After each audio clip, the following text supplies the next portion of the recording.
Good evening, everybody. Good to have you with us. Welcome to another exciting edition of Lindsay Lane Discuss on behalf of Passion Palette. Tonight we are discussing Inventing Impressionism, Paul Durand-Ruel and the modern art market. This is held at the National Gallery if you're interested. Yes, yeah, and that brings me to the first painting that I wanted to discuss tonight by Claude Monet.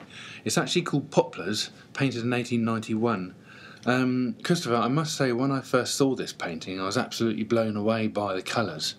The bright blues going with the bright pinks. I mean, you would think that would clash, but actually it really harmonises beautifully, don't you think? I think so, absolutely, Lindsay. I'm also struck by the vertical nature of the trees, you know, in terms of the composition. So it's almost quite abstract as well, isn't it? As well as being, you know, representational, it also has, for me, abstract qualities. Do you think that's no, definitely. a good point? It kind of almost doesn't look three-dimensional. It looks like almost a kind of abstract scene. Yeah, you can't. It's sort of on the borderline between abstract and realist, really, in a way. I just love the iridescent colours. It just struck me as the first painting I saw in the room. You know. I think it's a very it's subtle, but it's also quite a powerful image as well, isn't it? Really? Yeah, it's beautiful. And it kind of conjures up very positive emotions, and it's very, very warm, isn't it? The tones which are used, you know, the very warm oranges, the pinks, and the blues. You kind of feel the kind of summery atmosphere and the intensity of the heat as well. Yeah, it's true, actually. I kind of like the colours of the red. There's like little flickers of red paint on the trees there. And that kind of... Red is a very strong colour, and you only need a tiny little bit to make a major difference. I'm also drawn to the foreground as well, with this sort of rippling... dabbed effect of the tree's reflection in the stream in the foreground, and I think it kind of really adds the, you know, atmospheric qualities to the piece, and it gives a sense of movement as well, doesn't it? Yeah. Because you've got the top half which is quite still, you know, and then you've got the moving part of the reflection. Kind of gives a subtle energy, I think. Do you agree? Definitely, yeah. And if you look closely still, you can see that the sky, right from the top, is like an ordinary blue, kind of a sky blue. Yes. And as you look further down, if you move your eyes down towards the painting, towards like the bottom part, it becomes like a greeny blue turquoise. It's beautiful. Yeah, there is lovely, that kind of subtle shift of blue. You're absolutely right. I want to lick it like ice cream. It's very tempting, I must say. We are now going to talk about Alfred Sisley. He was born in 1839 and passed away in 1899. And we're talking about the painting The Bridge at Villeneuve-la-Garenne, 1872, oil on canvas, aren't we, Lindsay? Yes, it's a beautiful painting as well, I must say. I love the blue sky. That's the first inviting thing that I see there about the painting. And I love the perspection of the bridge as well. It gives good perspection. I think it does. You get a sense of the heat as well, don't you? There's a real... You're drenched with this sunlight, aren't you? Yeah, no, absolutely. And you can feel the heat, the intensity of the heat. Do you agree? No, definitely. Because if you actually look upon closer inspection to the clouds, you can kind of see, like, not only is it grey with white, but there's a bit of pink thrown in there, like a fleshy tint, which gives a warm atmosphere that's also reflected on the ripples of the water.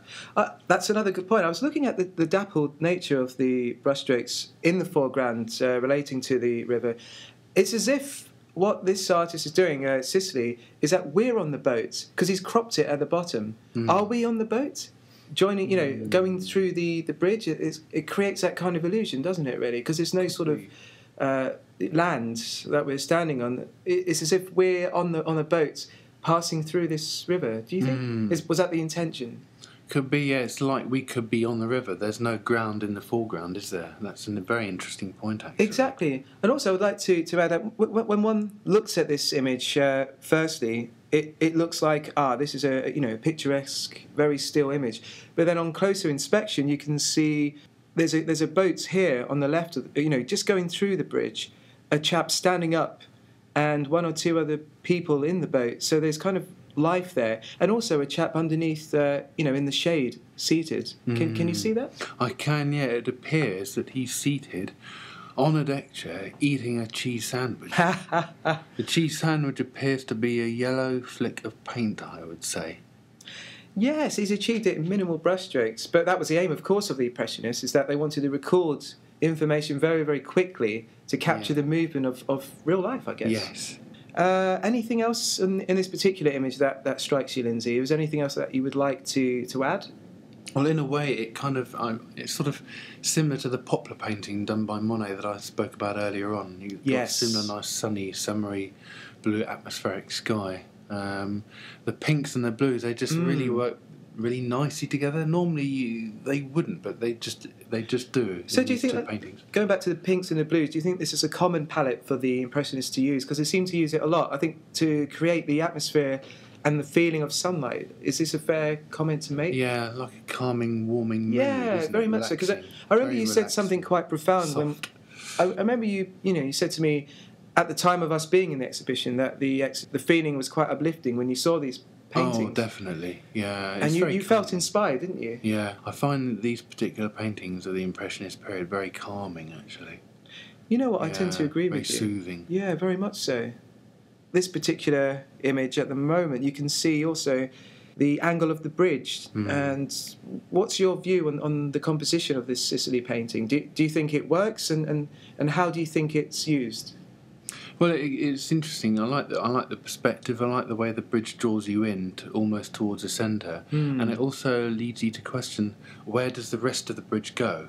Do you know what I mean? I agree. There's no ground in the foreground. We could be on the water. Yes. So maybe the bridge goes past us as well. Do you know what I mean? That's a good point. Yeah, there is a sort of continuous flow, and water flows. Perhaps there's a sort of link there, and I think it's an interesting image because there is a lot going on. That you have to sort of look into the picture to actually reveal certain things that are going on, which is what art is about. It challenges the viewer, doesn't it? Really. I'd just like to add also that this particular painting was purchased for 200 francs soon after it was completed on the 24th of August, 1872. Guys, there's a fact for you. Third painting that I'd like to talk about this evening by Claude Monet is the Railroad Bridge, Antigua-Gornal. Fantastic. It's sort of placed in South America, and it was painted in 1874, 100 years before I was born. Right. Yeah, it's a really amazing headline there.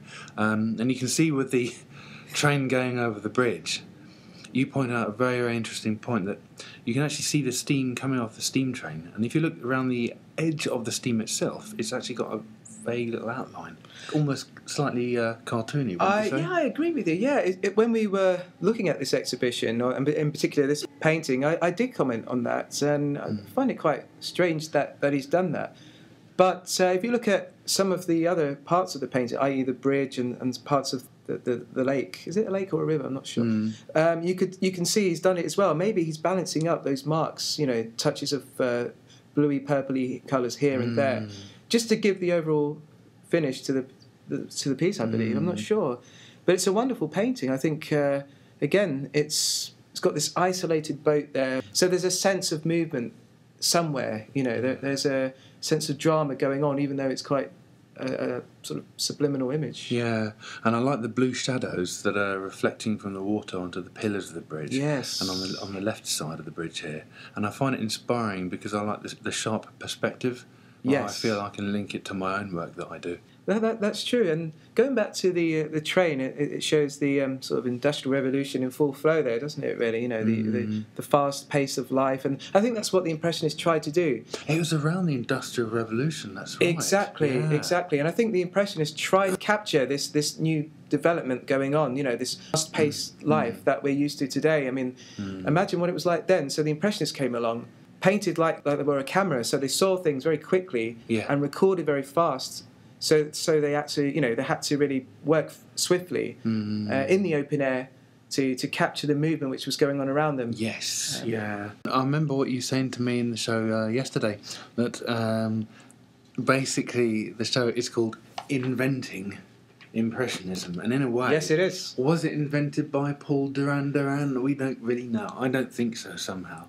It actually came from the artists themselves, right? Again, this is a very, very interesting point, guys, that Lindsay has raised here. Why should like a big curator guy take all the credit and the paint away from the artists, whereby the artists themselves actually created the movement themselves? They invented it. Well, this is very true. I mean, maybe it needed a corporate voice to get the movement going, and Paul Durand was that particular figure.